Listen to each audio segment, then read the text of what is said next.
auditeurs, chères auditrices, bonjour et bienvenue à notre culte Espoir. Avec moi aujourd'hui, deux amies chroniqueuses, Juliana et Romina. Bonjour les filles. Bonjour.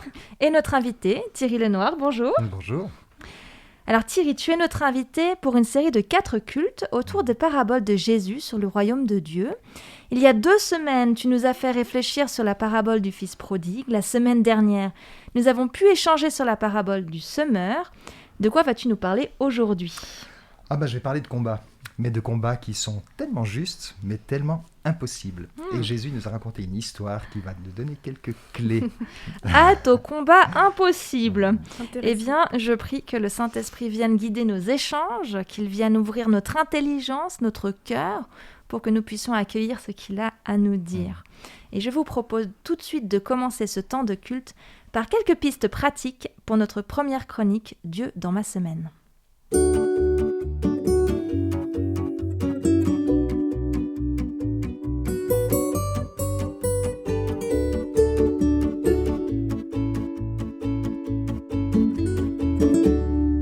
Alors, les semaines dernières, Marilyn et Mildred ont partagé leurs habitudes de lecture, seules ou en famille. Et j'ai plusieurs choses à vous partager sur des lectures avec une amie et en couple.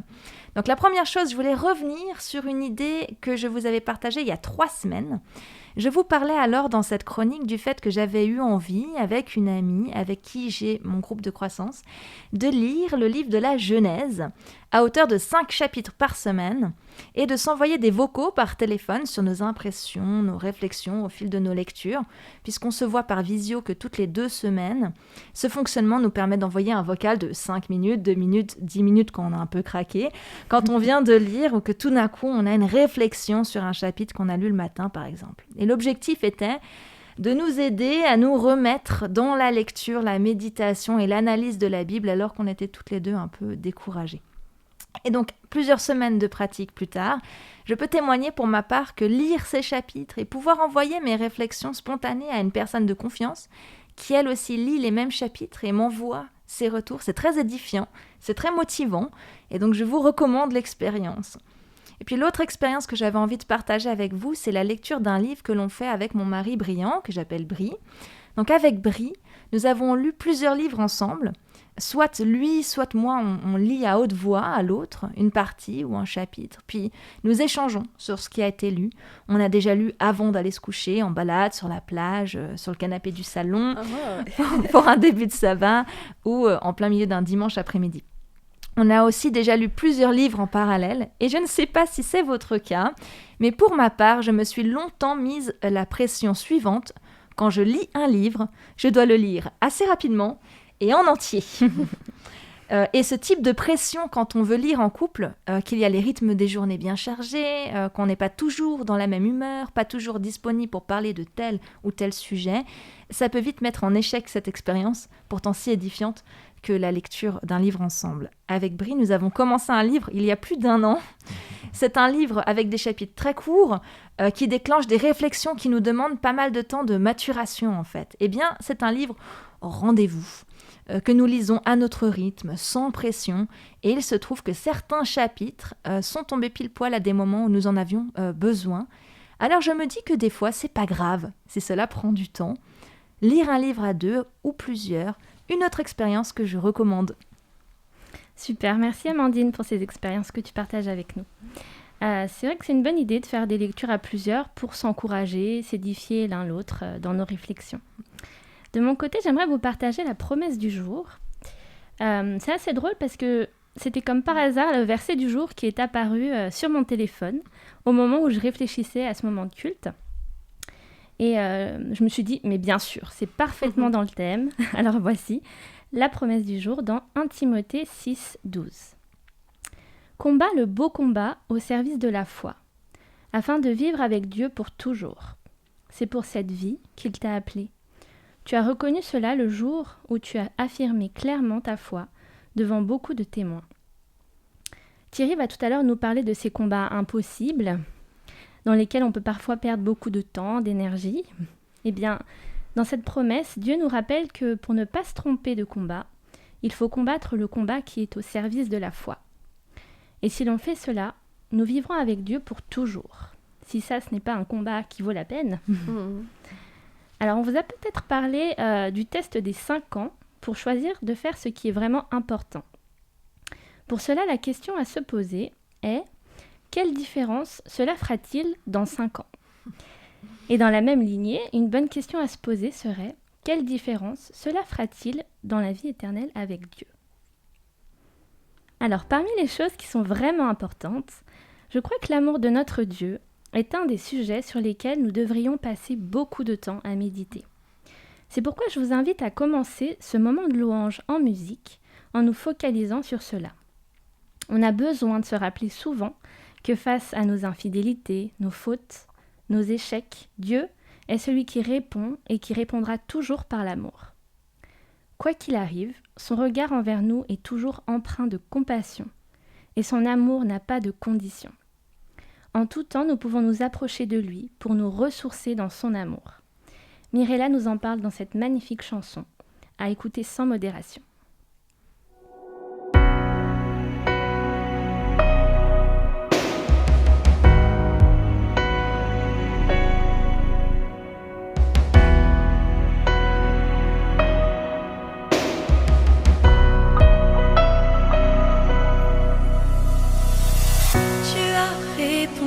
Par l'amour à toutes mes infidélités, tu n'as cessé de m'espérer les jours où moi je te rejetais. Ton regard est toujours empreint de compassion. Ton amour n'a jamais eu de condition.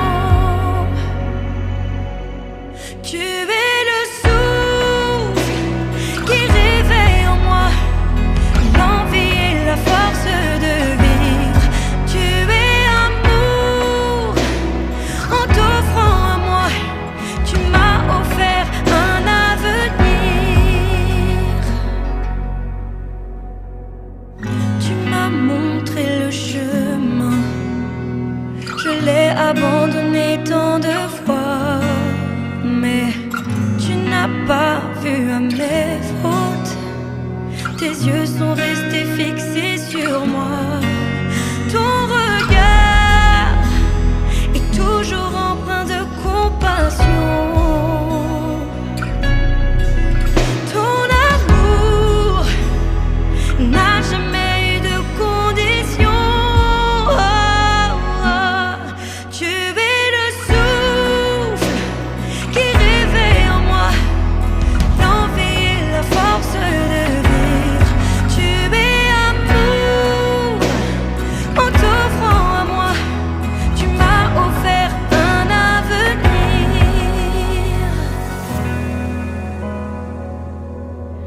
Oh, oh,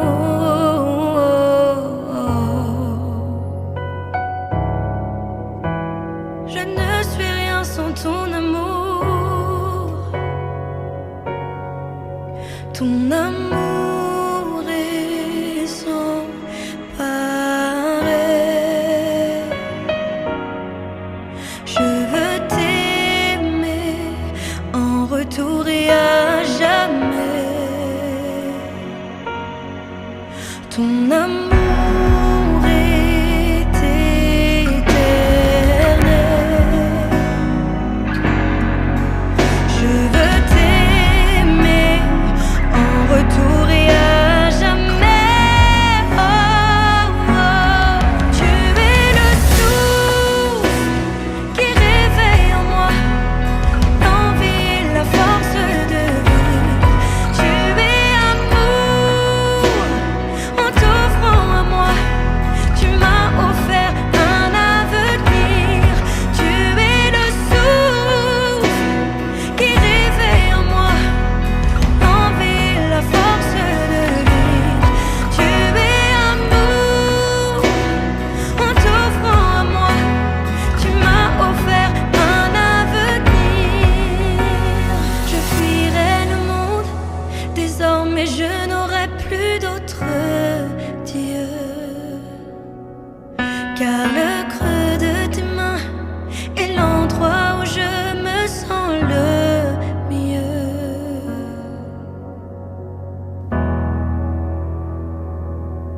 Alors Thierry, quels sont ces combats impossibles dont tu aimerais nous parler aujourd'hui?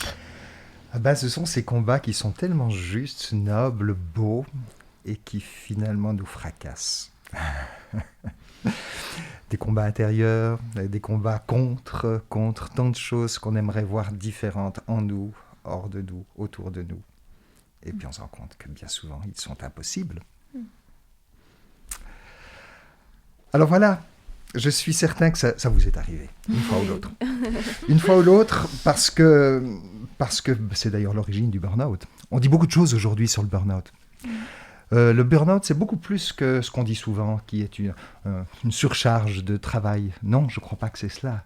Ça peut provoquer, mais c'est surtout un surinvestissement pour un idéal qui est juste, noble, authentique, mais qui nous paraît impossible. Et on se brûle les ailes un petit peu comme Icare s'est brûlé les ailes au soleil de l'absolu et s'est effondré dans l'océan du désespoir. C'est ça finalement le burn-out. Est-ce que ça vous est pas arrivé de vous heurter à ce mur de l'impossible en cherchant à extirper de vous tout ce qui vous déplaisait, pour finalement réaliser avec consternation que c'était fichu, que c'était peine perdue, et à force de répéter, vous vous rendez compte que finalement, il faut abandonner. Pire, plus vous combattez ce qui vous contrarie, vous vous rendez compte souvent que plus il est encore présent après. Et que finalement, ça vous plonge encore plus dans un désarroi, parce que c'est en luttant contre une chose que vous donnez autant de pouvoir à cette chose que vous utilisez pour lutter contre elle. Ça, c'est une chose qu'on réalise, hélas. Alors Jésus vient à notre secours en nous racontant une histoire merveilleuse dont il avait toujours le secret. C'est l'histoire d'un homme, d'un agriculteur, et c'est Dieu, cet agriculteur, qui ensemence un champ. Alors le champ, ça peut être le champ intérieur, c'est ma terre intérieure, mais c'est aussi le monde qui m'entoure, dans lequel je suis. Alors il ensemence son champ, puis il va dormir après avoir ensemencé ses terres. Hélas, pendant la nuit, il y a un petit malin, mal intentionné, un obscur semeur de cisanie, nous dit le texte, c'est-à-dire de la mauvaise herbe. D'ailleurs, l'expression semeur de cisanie, c'est Jésus qui l'a inventé. Donc voilà, il vient, puis il répand sa mauvaise herbe dans le champ, tout juste ensemencé. Et ce qui est étrange, c'est que non seulement le maître des lieux ne réagit pas, il dort. Mais plus étonnant encore, quand les semences se mettent à pousser, les bonnes et les mauvaises herbes, c'est là que tout à coup se révèle le problème. Et voilà que, étonnamment, le maître interdit à ses serviteurs de venir pour faire le tri. Étonnamment, il leur dit non, laissez la cohabitation. Laissez, parce que toutes les fois que vous allez essayer d'arracher cette mauvaise herbe, vous allez fouler au pied le bon blé et vous allez tout détruire. Donc, à vouloir éliminer, trier, épurer, vous allez faire qu'une chose, c'est détruire tout, y compris le bon. Face à un champ mêlé, et ce champ mêlé, il est en moi, il est autour de moi, Jésus propose non pas de lutter contre le mauvais, mais plutôt de valoriser tout ce qu'il y a de bon et de le choyer. C'est étrange, cette fameuse parabole de Jésus. Dans la plupart de nos Bibles, il y a un titre qui est donné qui n'est pas d'origine, mais le titre dit « La parabole de la mauvaise herbe ». On n'a rien compris. C'est plutôt la parabole du bon blé. Mais toujours, on se focalise, et parfois il suffit qu'il y ait quelques plantes de mauvaise herbe pour cacher tout un champ de bon blé. Alors Jésus dit « Non, la seule manière de circonscrire le chaos, plutôt que d'en ajouter, c'est justement d'arrêter de se battre contre, mais plutôt de donner toute notre énergie pour valoriser tout ce qu'il y a de bon. Alors remarquons que les ouvriers de la parabole, ils manquent pas d'air, parce qu'ils viennent vers le maître, et puis ils lui donnent des leçons de divinité, puisqu'il lui dit, écoute, voilà ce qu'on ferait, nous, c'est d'arracher tout le mauvais. Alors c'est vrai que si les foudres célestes étaient à la disposition des humains, je pense, et je suis même certain qu'autour de nous et en nous, il y aurait un feu dévastateur qui ne laisserait que ruines fumantes. Et c'est vrai en nous aussi, que d'intolérance, d'orgueil, qui se déguise en ferveur religieuse, que de fanatisme qui se prennent pour de la fidélité, que de radicalisme justifié au nom d'une vérité exclusive. C'est aussi prendre le nom de Dieu en vain, ça. Que de combats mortifères qui sont menés au nom même de Dieu. Alors, c'est vrai qu'il y a un lien évident entre ce chant mêlé et l'état du monde. Cette cohabitation du bien et du mal est aussi le reflet de votre réalité intérieure. Et c'est vrai que c'est très inconfortable et que c'est très déplaisant. Le chant du monde nous entoure, le chant du monde nous habite, et comment comprendre ce refus du maître de faire le tri? Et jusqu'où faut-il accepter cette cohabitation qui est contradictoire? Eh bien, j'aimerais vous proposer une expérience. Quand je parle à des enfants, j'aime bien rendre les choses visuelles, alors vous allez les visualiser. Vous prenez un verre d'eau, pur, limpide, et je vous propose d'introduire quelques pincées de terre, et vous mélangez le tout. Alors partons du principe que ce verre pollué est à l'image de notre intériorité et du monde qui nous entoure. Alors que faire? Alors quand je pose la question aux enfants, souvent les enfants me disent c'est simple, tu balances ta flotte et tu remets de la propre. Alors c'est peut-être possible avec le verre, c'est totalement impossible dans nos vies. Et c'est souvent le choix que l'on fait. On essaye de tout éliminer. Peine perdue, impossible, combat impossible. D'autres, plus futés, disent écoute, c'est simple, il suffit de poser le verre, et puis après un petit moment de repos, l'impureté va redescendre. Mais hélas, dès que le verre est agité, tout est à case départ. Donc il reste une solution. Ne rien éliminer. Mais vous prenez votre verre et vous le placez sous une source d'eau et vous introduisez. Et à introduire l'eau, petit à petit, le verre devient pur. Vous n'avez rien éliminé, vous avez introduit. N'est-ce pas ça le juste et beau combat de la foi? Introduire et non pas chercher à éliminer. Moi, disait le Petit Prince, si j'avais 53 minutes, je crois qu'il disait cela, à ce vendeur de pilules qui nous faisait gagner du temps, il dit, moi, c'est 53 minutes, je marcherai tout doucement jusqu'à une fontaine. Vivre dans un champ en friche, c'est ça, l'être spirituel qui vit dans un monde composite, mêlé, et que ce monde mêlé, il est en lui. Et Jésus propose de ne pas faire usage de désherbants. Notre rôle n'est pas d'être un purificateur, même dans ce monde qui nous entoure, mais un exhausteur de saveur. C'est pour ça que Jésus a dit, vous êtes le sel de la terre. Non pas pour tout détruire, mais pour donner de la saveur, et donner de la saveur à ce qui nous habite et qui est en nous. Et c'est pourquoi l'être spirituel ne juge pas, il ne porte pas un regard qui enferme les autres dans un esprit de jugement, mais il refuse de se focaliser sur ce qui peut nous déplaire en nous. Il faut arrêter ce combat impossible. Moi, je ne juge personne, disait Jésus. Et il l'a dit à plusieurs reprises. Et c'est radical. Et l'apôtre Paul a tellement bien compris que dans une de ses lettres aux Corinthiens, il dira « Donc, je ne me juge pas moi-même sans que je sois juste pour autant. » Le personne, c'est aussi moi. Qu'on le veuille ou non, nous sommes un champ en friche et je me prends comme je suis. Je me prends par le meilleur pour me donner ma chance. Non pas contre le mal, mais pour le bien qui est aussi là. On n'élimine pas les ténèbres en luttant contre elles, mais en allumant la lumière. C'est Martin Luther qui disait cela.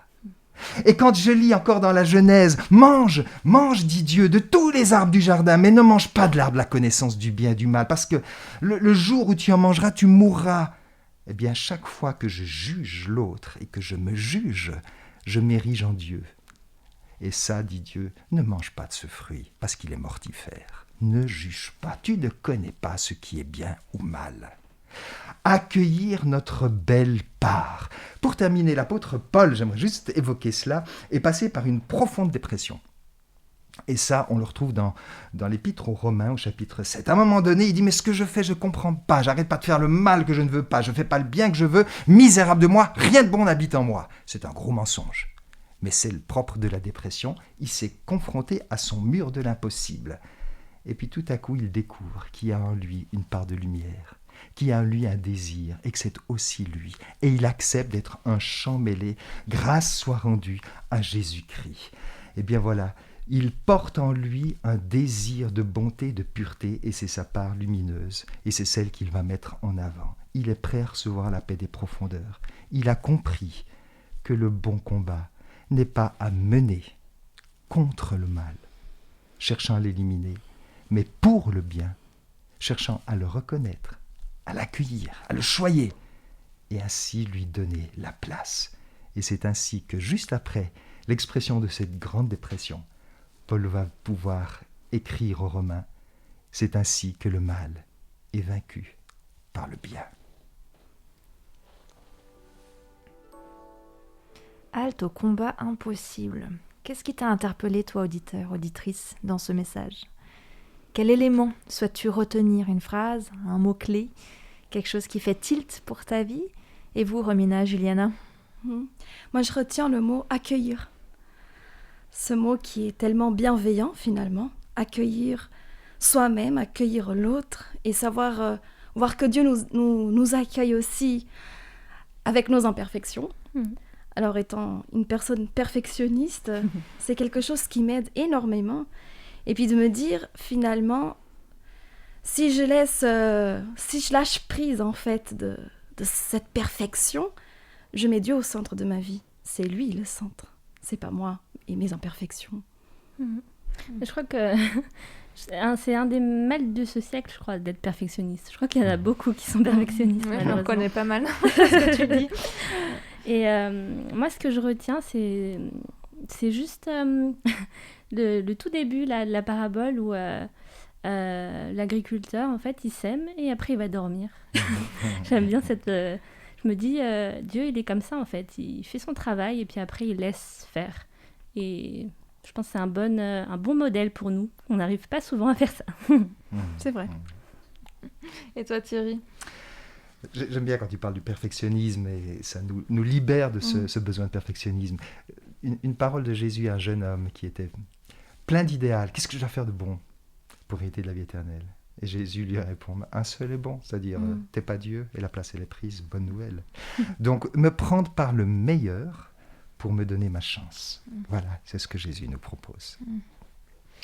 Ouais, et puis moi, ça m'a fait beaucoup réfléchir parce que je me suis dit en même temps, j'ai pas non plus envie de fermer les yeux sur ce que j'ai envie d'améliorer. Donc, voilà, j'ai des défauts, j'ai des trucs que je trouve que c'est pas bien et que j'ai pas envie non plus de dire bon voilà, je veux juste me concentrer sur ce qui est cool chez moi et puis j'ignore. Et c'est ça, j'ai trouvé la subtilité, c'est de se dire bah voilà, je suis bien consciente de ce que j'ai envie d'améliorer, dans qui je suis pour moi-même et puis pour les autres. Mais c'est avec l'aide de Dieu, quand Dieu dit c'est moi qui vais faire les mauvaises herbes. Donc je sais que voilà, je remets ça au pied de Dieu.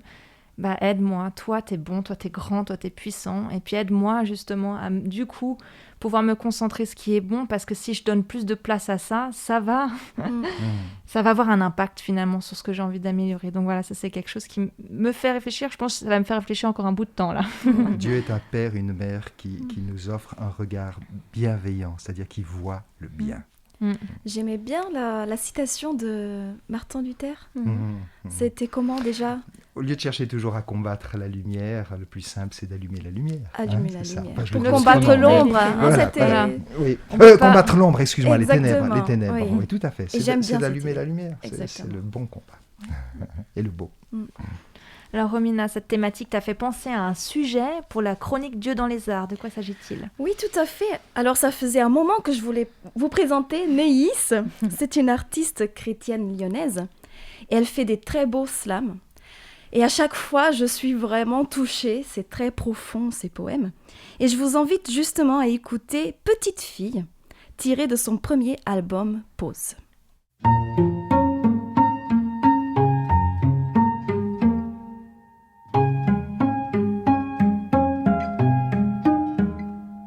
Petite fille, aimée par sa famille un peu naïve, qui aime tellement vivre, toujours entourée, toujours protégée, tout un monde à découvrir à chaque pas que je fais. Petite fille grandie, savoure sa vie, assise sur un banc, je regarde passer les gens. Toujours une famille à côté, toujours des amis à aimer, un avenir à tracer. Petite fille grandit, le ciel s'assombrit, la maladie qui ronge. Certains amis, le divorce d'une sœur qui brise sa vie. Le suicide n'est pas seulement à la télé quand il se passe juste à côté. La dépression qui s'invite dans certaines maisons, des proches envolés, des amitiés brisées, une famille divisée, une impression que tout le monde a déserté, une conviction d'être oublié. Et puis le temps continue d'avancer, il y a des moqueries au lycée, des coups à encaisser, des insultes répétées dans mon cœur ancré. Certains mots m'ont blessé et ont touché à mon identité. Finalement je ne suis peut-être qu'une plaie bonne à enterrer. La confiance, la vie, l'espoir, l'amour, je préfère oublier. J'en vois tout vasser. Déception, abandon, rébellion. J'endurcis mon cœur pour éteindre mes peurs. Des questions commencent à me torturer. Où aller, qui je suis, personne n'entend mes cris. À qui parler, qui me connaît, qui m'a créé. Pourquoi le monde autour de moi souffre? Je m'enfonce dans un gouffre. Petite fille devient grande mais n'a plus rien envie d'apprendre. Petite fille est une femme mais elle a mal dans son âme. Brisée, blessée, des autres rejetée. J'arrive même plus à rêver. Je regarde maman, papa, de grands cœurs qui ont la foi. Il y a de l'amour dans leurs yeux, de l'espoir même quand il pleut. Ils se laissent guider, porter, aimer par Dieu. Puis il y a des rencontres inattendues d'hommes et de femmes qui me parlent de Jésus, un Dieu qui pourrait guérir mon passé. Dans mon présent il pourrait briller et pour mon avenir il peut s'en charger. Un Dieu qui aurait tout sacrifié pour effacer tous mes péchés. Un Dieu qui m'aurait aimé hier, aujourd'hui et pour l'éternité. Je commence alors à lire la Bible, la parole que Dieu nous a laissée. Je découvre avec des yeux émerveillés que Dieu a sa main tendue vers moi et qu'il attend patiemment pour me prendre dans ses bras. Dieu m'explique avec douceur, mon enfant, n'aie pas peur. Avant même que tu sois conçu, je te connaissais moi. Je regarde jusqu'au fond de ton cœur et je sais tout de toi. Quand tu marches et que tu te couches, moi je le vois. Plus nombreuses que les grains de sable sont mes pensées vers toi. Une erreur, tu ne l'es pas, non, crois-moi. Mon plan pour ton avenir est toujours rempli d'espérance. Je suis aussi le père qui peut te consoler de toutes tes souffrances. De te bénir, je n'arrêterai jamais. À mon image, tu as été créé, pour moi une créature merveilleuse tu es. Dans le ventre de ta mère, je t'ai tissé. Quand tu t'assieds et que tu te lèves, moi, je le sais. Même les cheveux de ta tête sont comptés. Les larmes de tes yeux, je peux toutes les effacer. La douleur que tu as subie sur cette terre, je la porterai. Je suis capable de faire plus pour toi que tu ne pourrais l'imaginer. Et te dire que je ne compte plus tes péchés. Jésus est mort pour que toi et moi soyons réconciliés. Sa mort est l'expression suprême de mon amour pour toi. Si tu acceptes mon fils, Jésus, tu me reçois. Pour gagner ton amour, j'ai renoncé à tout ce que j'aime. Car d'un amour éternel, moi, je t'aime. Si tu me cherches de tout ton cœur, tu me trouveras. Je suis près de toi et je te délivre de toutes tes détresses quand tu cries à moi. J'ai toujours été le père et serai toujours ton père. Ma question est, veux-tu être mon enfant? Je t'attends, je t'attends.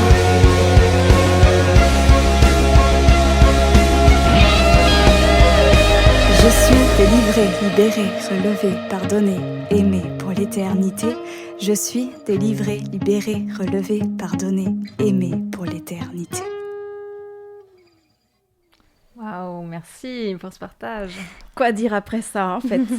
J'ai souvent les larmes aux yeux quand j'écoute cette poésie qui parle de cette petite fille qui grandit. Et je sais pas vous, mais je me suis identifiée à elle. À ce qu'on vit dans ce monde, à ce qu'on voit aussi dans ce monde. La vie est imparfaite, on le sait. Nous sommes imparfaits, pécheurs, parfois même brisés. Mais c'est touchant de savoir que Dieu nous voit comme des créatures merveilleuses. Il nous aime avec cet amour inconditionnel, éternel, qui est parfois difficile de comprendre, d'imaginer l'immensité. Alors oui, j'aime bien cette invitation qui nous est faite de venir puiser notre force en Dieu, en sa parole fidèle. Avoir confiance en celui qui se charge de tout, qui porte nos souffrances, qui nous relève quand nous sommes bien trop fatigués. Alors oui, je t'invite, cher ami, à regarder le ciel, car c'est de là que vient notre secours.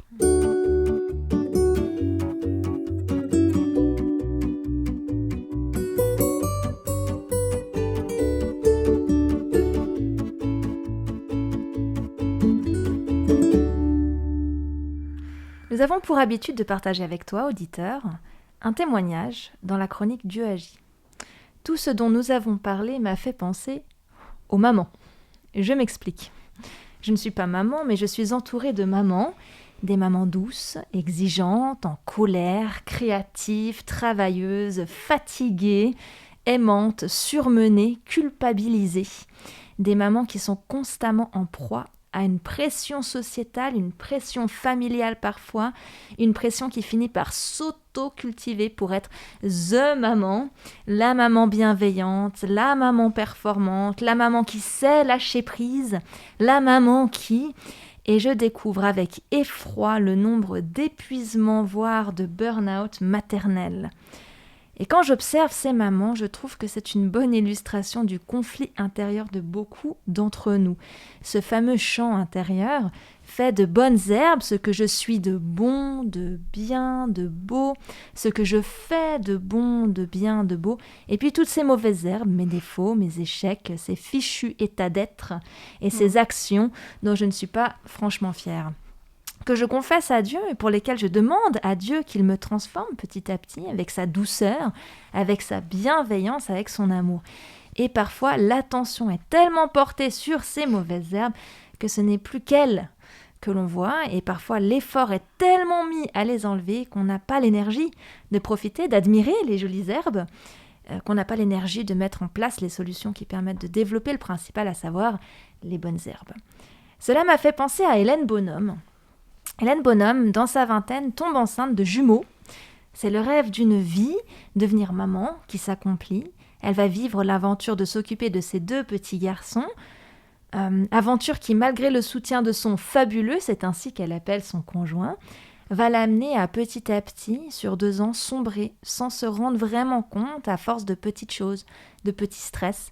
Un bain qui déborde, des petites disputes à gérer entre les enfants, des réveils bien trop matinaux, à force de petites frustrations, de déceptions aussi, à tomber dans l'épuisement physique et émotionnel, le burn-out maternel.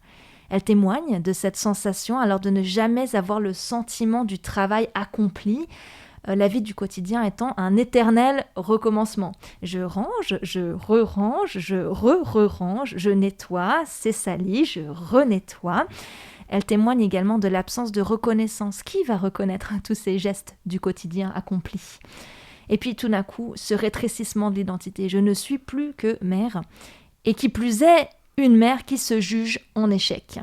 L'estime de soi s'effondre et puis elle témoigne de sa colère et puis petit à petit de sa distanciation avec ses enfants. Elle devient victime d'elle-même, de son comportement envers elle-même. Elle va alors penser « Je ne m'aime pas, je me déteste, je n'aime pas qui je suis, je n'aime pas ce que je fais, je n'aime pas ma manière de gérer mon quotidien. » Et elle résume cela en disant « Je manque cruellement d'amour envers moi-même, c'est moi-même qui me fait souffrir. » Finalement, de ce que j'en comprends, il semble que la mauvaise herbe prend toute la place et c'est épuisant de vouloir enlever toute cette mauvaise herbe qui ne fait que repousser tout le temps. Hélène Bonhomme parle de la recherche d'une perfection qui l'épuise, de la recherche d'un résultat plus que la recherche d'un bien-être intérieur qui l'empêche alors d'être ouverte à chercher et à accepter de l'aide. Si je reprends ma métaphore filée, il semble falloir accepter la réalité de ces mauvaises herbes pour s'en libérer. Alors elle témoigne que c'est en lisant le témoignage d'une autre maman de jumeaux épuisée, elle aussi, qu'elle va comprendre ce qui lui arrive et que de mettre des mots sur ce qu'elle vit va l'aider à aller de l'avant. Elle va accepter de mettre ses enfants quelques heures à la crèche alors qu'elle est en congé mat, lutter contre sa honte, son sentiment d'échec, pour avoir quelques heures de repos pour elle. Elle va en profiter pour faire quelque chose qui lui fait du bien, lire. Et à travers ses lectures, elle va ouvrir les yeux sur sa situation, sur qui elle est, sur ses aspirations profondes au-delà de sa situation. Elle va aussi faire une thérapie qui va l'amener à la guérison de blessures profondes, qui va l'amener aussi à faire évoluer la personne qu'elle est.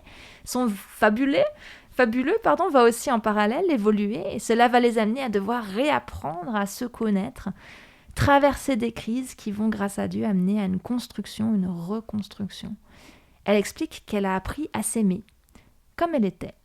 Elle a appris à s'occuper d'elle-même parce que cela est bénéfique pour elle, mais aussi pour les autres, pour sa famille. De cette expérience difficile va naître un ministère, un appel, je vous laisse écouter. De gens vers lesquels je suis appelée.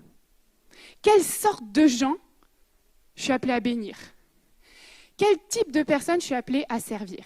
Et peut-être que tu es là et tu me dis, oui, bon, écoute, moi, la question de l'appel, ça viendra plus tard dans ma vie. Parce que là, j'ai déjà tellement de problèmes à régler. Mon couple qui va pas, j'arrive pas à gérer mes ados. Le boulot, c'est la cata, les finances, c'est la cata. La santé, c'est la cata. Et moi, j'ai envie de te dire, peut-être bien que ton appel, il est justement là, caché dans ton problème en ce moment. Vous savez, les Américains, ils aiment bien dire « Your mess is your message ». Pourquoi? Parce que si tu galères dans un domaine particulier de ta vie, cette compassion pour les gens qui traversent la même chose, elle va venir toute seule. Tu n'auras même pas besoin de la demander à Dieu. Elle va venir toute seule. Aujourd'hui, je suis appelée à m'occuper de jeunes mamans qui sont en galère dans leur foyer parce qu'elles se retrouvent avec des bébés et des enfants partout et qui se disent « mais mince, mais comment je vais m'en sortir ? Je suis la pire mère du monde. » Pourquoi est-ce que j'ai de la compassion pour elles, à votre avis ? Parce que j'ai la même vie qu'elles. Et parce que moi aussi, je galère avec ça. Je galère un peu moins maintenant, mais je galère encore. Et cette compassion, je l'ai parce que je sais ce que ça veut dire de toucher le fond. Et aujourd'hui, il y a un phénomène de société qui s'appelle le burn-out maternel. Et aujourd'hui, on peut mettre des mots dessus. Pourquoi ? Parce qu'on a cette compassion, on a cet amour pour cette foule-là, pour ce type de gens-là. Donc cette question à te poser, à poser à Dieu, Seigneur, mon appel, c'est qui ? Vers quelle sorte de personne est-ce que tu m'envoies ? Qu'est-ce qui me remue dans mes tripes ? Cette femme va créer un blog qui s'appelle Les Fabuleuses au foyer. D'un simple article sincère, transparent, publié en mars 2014, va se développer un site internet suivi par plus de 100 000 femmes, des femmes de tout horizon, pas forcément du milieu chrétien. Il va se former une communauté d'aide et de partage. Elle va publier 2 livres, dont le livre « C'est décidé, je suis fabuleuse, petit guide de l'imperfection heureuse ». Elle va rédiger des chroniques pour des journaux, envoyer un mail matinal quotidien à 25 000 abonnés. Elle va prêcher dans les églises. Bref, de ce que je retiens de ce témoignage de vie, c'est l'idée de cultiver un regard bienveillant, bon, plein de compassion, cultiver le sens de l'entraide, de l'empathie, et voir comment Dieu, lui, est capable de transformer la zizanie de nos herbes mêlées en bénédiction pour les autres. Merci Amandine. C'est vrai que c'est un témoignage dans lequel on peut tous se reconnaître par moments, je crois, même si on n'est pas maman. Alors Thierry nous a invités à nous focaliser sur le bien, lui laisser toute la place, plutôt que de nous épuiser à essayer de lutter par nos propres forces contre le mal. Et pour cela, comme tu le dis Amandine, c'est important de nous focaliser sur la solution, plutôt que sur tout ce qui ne va pas autour et en nous. Notre espérance, c'est ce Dieu qui est seul capable de nous transformer. J'aime beaucoup les paroles du chant « Mon espérance » du groupe Souffle Nouveau. Je ne suis plus celle que j'étais. Tout ce qui m'enchaînait est dans le passé. Je ne vois plus aucun intérêt d'y retourner et de m'y enfermer. En d'autres termes, je veux fixer mes yeux sur ce Dieu qui peut me permettre d'avancer et sur mon ultime espérance. Sur cette terre, les bonnes et mauvaises herbes doivent cohabiter. Mais Dieu nous promet qu'avec lui, au ciel, le mal ne sera définitivement plus. Je vous laisse écouter.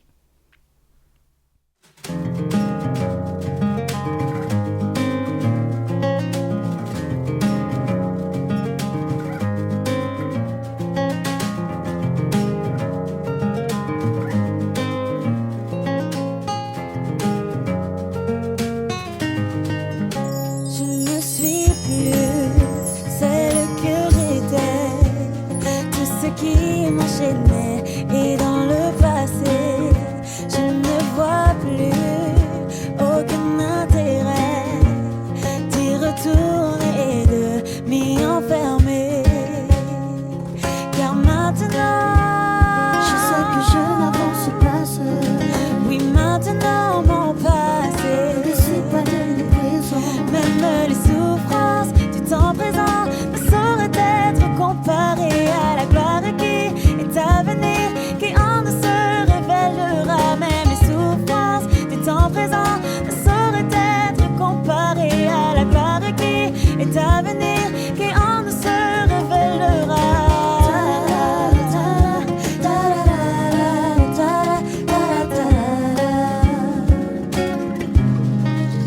Si Dieu est au contrôle de ma vie, je n'ai plus à me soucier du lendemain. Sa parole, Dieu ne l'en pas m'aider.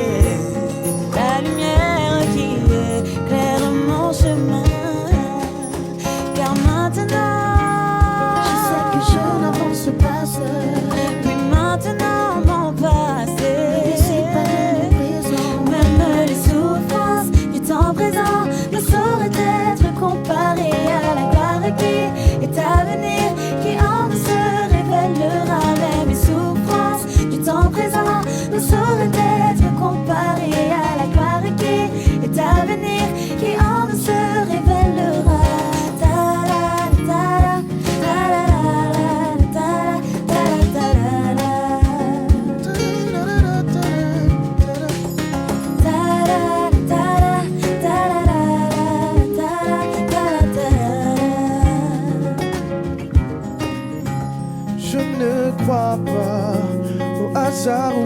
chance. C'est en toi que je place ma foi et mon espérance. Car il est l'affliction que ta main nous permette. Dieu de gloire, Seigneur de ma vie à jamais.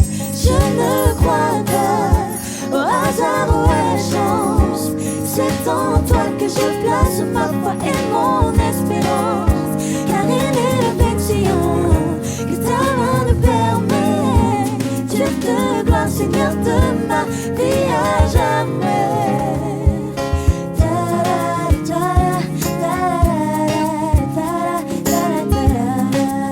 C'est le chant de ma victoire.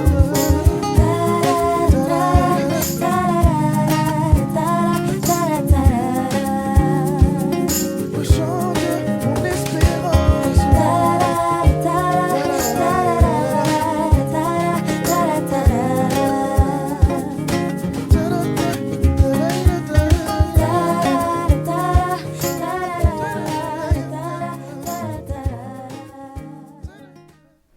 Alors je vous invite à prier avec moi. Seigneur, toi qui connais tout de nous, tu connais nos combats du quotidien, qu'ils soient intérieurs ou extérieurs. Tu sais qu'il y a des combats, des luttes que nous avons depuis bien trop longtemps à notre goût.